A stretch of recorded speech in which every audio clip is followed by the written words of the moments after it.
Bismillahirrahmanirrahim. Assalamualaikum warahmatullahi wabarakatuh. Perkenalkan, nama saya Fitri Aisyah, NIM 1211655 dari Prodi Akuntansi Syariah kelas 4C.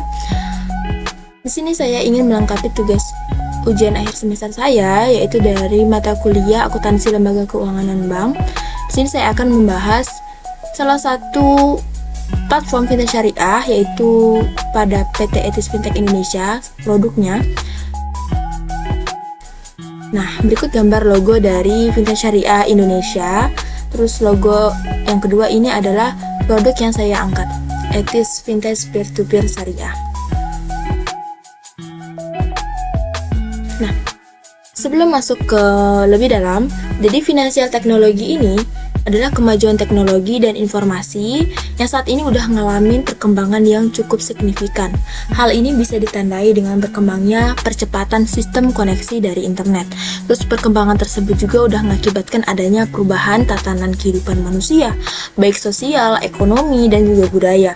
Dalam bidang ekonomi khususnya, industri keuangan, itu harus bisa ngikutin tren perubahan dan juga perkembangan yang ada. Jadi harus up to date dari sistem konvensional menjadi sistem digitalisasi yang berbasis teknologi informasi. Sehingga untuk menunjang hal tersebut diperlukan sebuah inovasi keuangan yang berbasis teknologi. Nah, finansial teknologi atau lebih dikenal dengan istilah finance itu merupakan penggabungan antara teknologi dan juga jasa keuangan yang kemudian tuh mengubah model bisnis dari sistem konvensional menjadi moderat dengan cara melakukan transaksi jarak jauh dan selesai dalam waktu yang sangat singkat.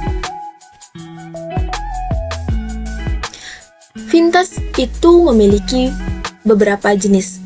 Antara lain, yang pertama itu ada jenis fintechnya yaitu startup pembayaran, yang kedua peminjaman atau lending, yang ketiga ada perencanaan keuangan atau personal finance, yang keempat ada investasi retail. Terus jenis selanjutnya adalah pembiayaan atau crowdfunding, yang keenam ada remitansi, ketujuh ada riset keuangan, dan lain sebagainya. Jadi, finansial teknologi ini, hadirnya fintech atau dikenal sebagai fintech itu memberikan kemudahan pelayanan dalam hal pinjaman online melalui aplikasi mobile phone sebagai alternatif akses keuangan bagi masyarakat melalui sistem peer-to-peer lending. Nah, P2P lending atau layanan pinjam-meminjam uang yang berbasis teknologi adalah penyelenggaraan dengan penerima pinjaman dalam rangka melakukan perjanjian pinjam-meminjam dalam bentuk mata uang secara langsung melalui sistem elektronik dengan menggunakan jaringan internet. Nah, berdasarkan fatwa yang dikeluarkan oleh DSN MUI dan regulasi peraturan yang berkaitan tentang fintech dan fintech syariah yang dikeluarkan oleh Otoritas Jasa Keuangan atau OJK, itu banyak mendirikan layanan pinjaman dalam bentuk fintech oleh startup. Salah satunya adalah PT Etis Fintech Indonesia. Nah, seperti ini logo dari PT Etis Fintech Indonesia. PT Etis Fintech Indonesia itu berdiri pada tahun 2014 yang beroperasi di 4 negara, yaitu Indonesia, Malaysia, Singapura, dan juga Dubai. Merupakan perusahaan yang menyelenggarakan pembiayaan dengan sistem peer-to-peer financing syariah yang bertujuan untuk mendanai proyek UKM dan juga properti. Nah, selain itu nih, perusahaan ini juga memberikan kemudahan dan juga alternatif pendanaan dengan membentuk komunitas pemberi pendanaan untuk berpartisipasi secara kolektif dan sesuai syariah, di mana pemilik dana juga dapat bagi hasil yang adil dan juga transparan, jadi nggak ada yang ditutup-tutupin dari pendanaannya, terus disalurkan lagi ke penerima dana tersebut.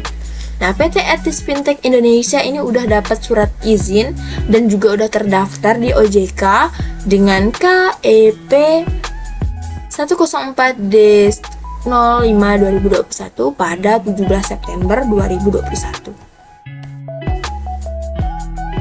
Nah, PT Etis Fintech Indonesia ini sebagai perantara yang menghubungkan atau yang mencari siapakah yang bersedia menjadi investor atau pemberi dana, terus dalam membiayai sebuah proyeknya untuk pengaju pendanaan dengan menggunakan akad musyarakah dan juga wakalah bil ujrah. Jadi si PT Etis Fintech Indonesia ini hanya menggunakan 2 akad saja.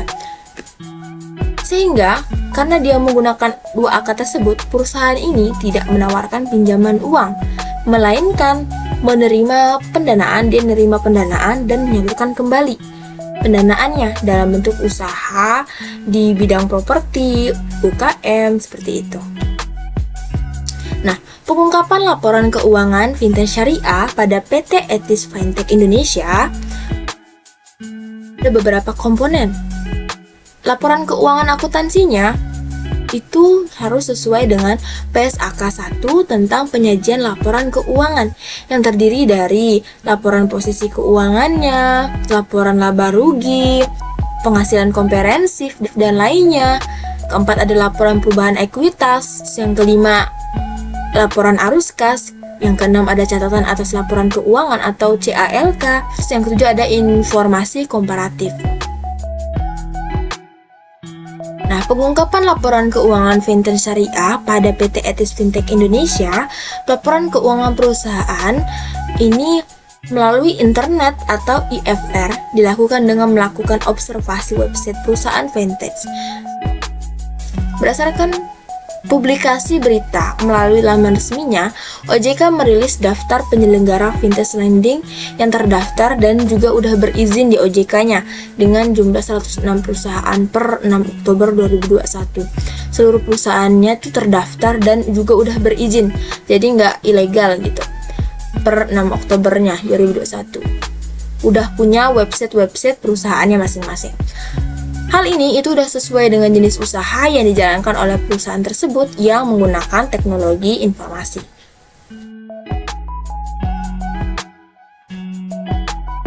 Nah, bentuk laporan keuangan akuntansi fintech syariah ini yang saya buat contoh itu pada tahun 2021.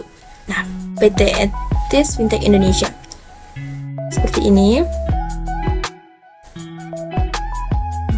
Nah, PT Etis Fintech Indonesia itu laporan posisi keuangan seperti yang tadi ada komponen-komponennya, ada 7 komponen.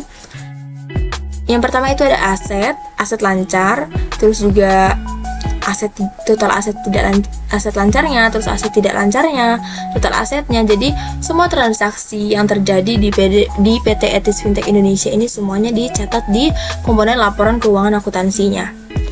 Ada liabilitas dan ekuitas, terus ada liabilitas jangka pendeknya, terus jangka panjangnya, total liabilitasnya dari jangka pendek jangka panjangnya, total ekuitas, terus total liabilitas dan juga ekuitasnya di total juga. Habis itu pendapatan usahanya berapa, beban usahanya berapa, jadi semuanya udah disusun memenuhi komponen laporan keuangan tersebut, seperti itu. Nah, sekian dari presentasi yang dapat saya sampaikan. Semoga materi yang saya sampaikan dapat bermanfaat untuk yang melihat dan juga mendengar. Terima kasih. Sampai jumpa di lain waktu, guys. Bye-bye.